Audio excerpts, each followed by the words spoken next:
Tell me about the environment. I know this isn't your first rodeo, but how do you maintain that focus when you have cameras and the competition and everything around you?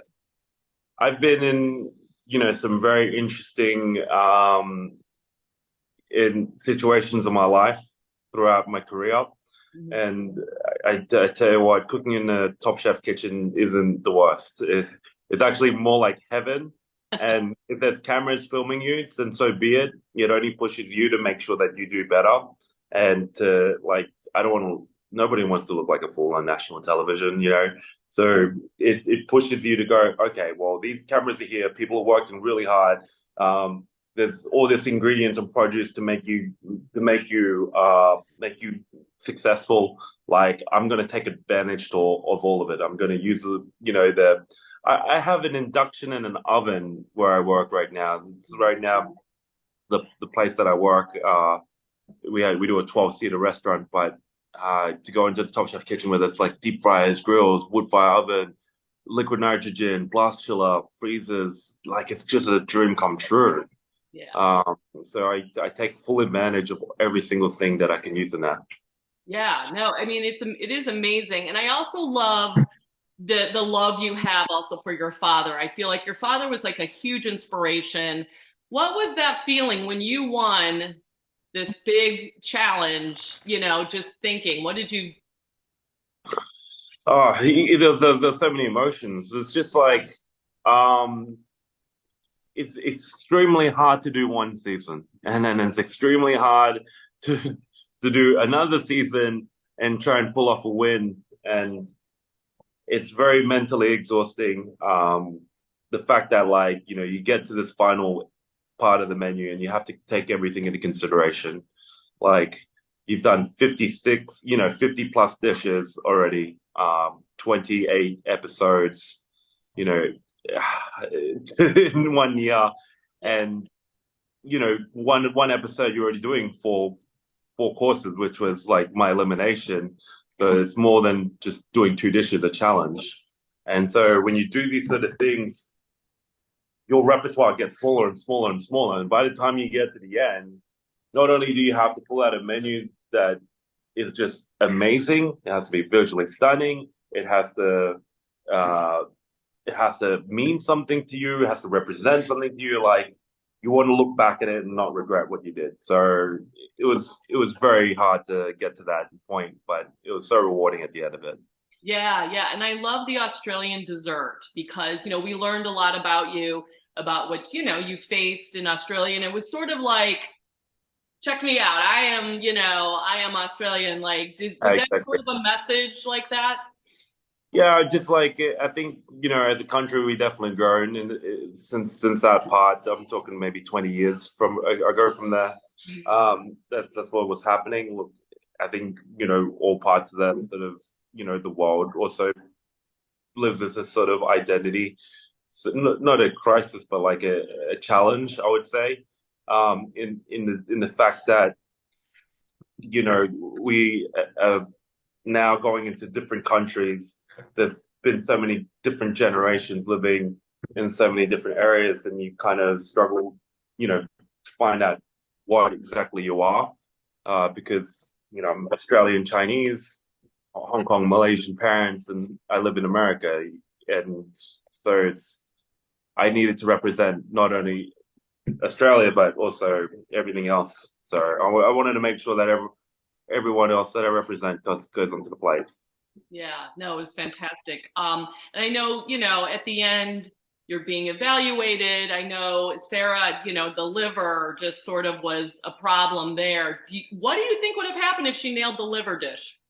Well, the thing is, like, it would be tight, I guess, but at the end of the day, you would never know because, like, you could say that with like a lot of things. What if Samuel deveined his shrimp? Would he have made it past the first elimination? Would he have made it all the way to the finale? And that's something you can't be judged on. We can't, as much as we like to go back and go, oh, what if, Yeah. those sort of things could be, for me, meat cookery is very important because that is what you're getting judged on. I would have sliced the liver beforehand and checked it.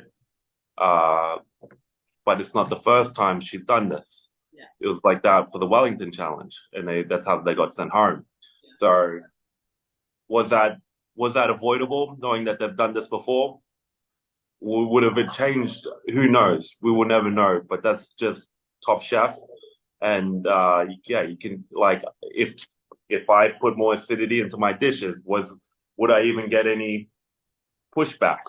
Mhm. You know, with Gabby. So it's kind of like you can go through the whole worlds of what ifs. Yeah. You know, I even said like uh, a what if, Charbel got through to LCK. I'm pretty sure he would have really smashed the Trompe l'oeil challenge and made it into the finale.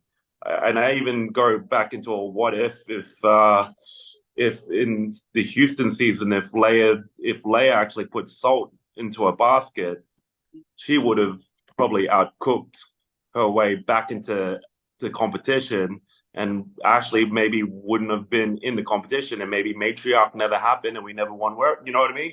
Yeah. So Yeah. there's a multiverse of like different things of what ifs. So the only thing is that they didn't do it, and I'm kind of shocked, to be honest, that the two of them didn't decide to at least cut it up, knowing Mhm. that you have extra portions Yeah. of liver, Yeah.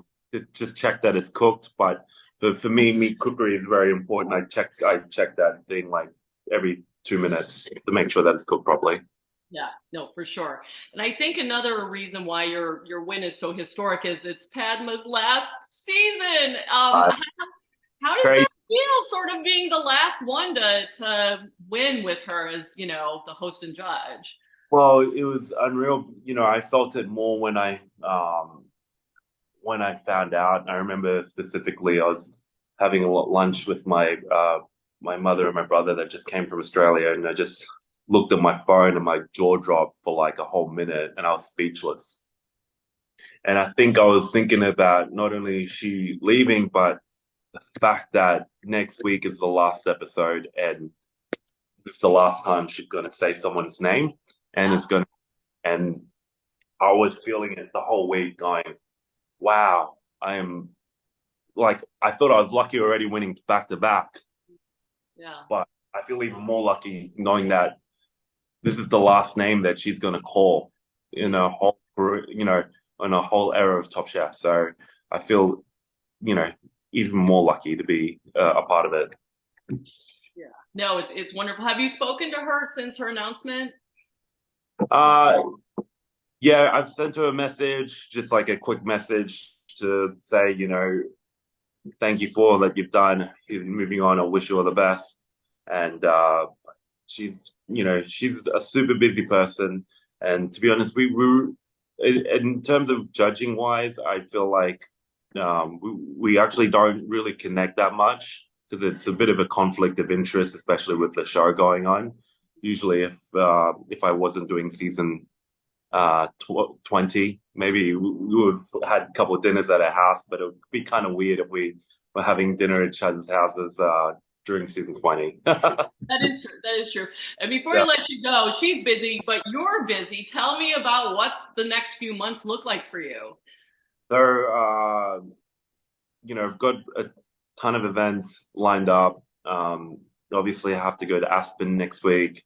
I just did I booked my Verbo Challenge win from last year.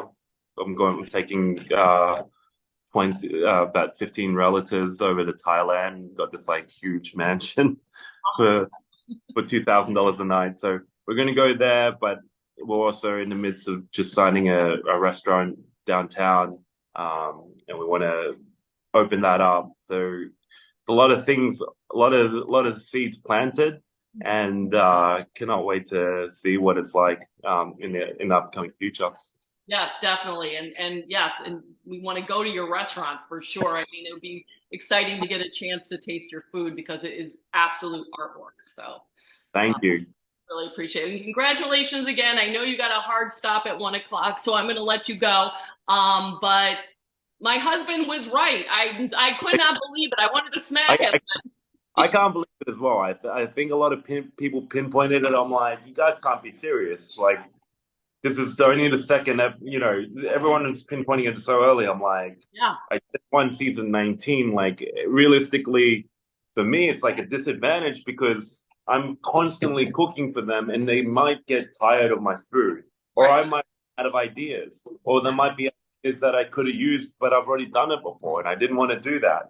Yeah. Or not that it was not allowed, I just didn't want to have a disadvantage going into the judges table, going, oh, but we've seen this from you before. No, Right. it's like, so this became extremely harder.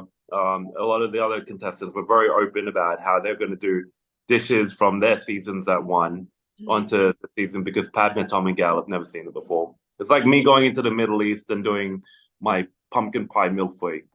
You know, they've never seen it before, but I've done it on the show in the Right. US.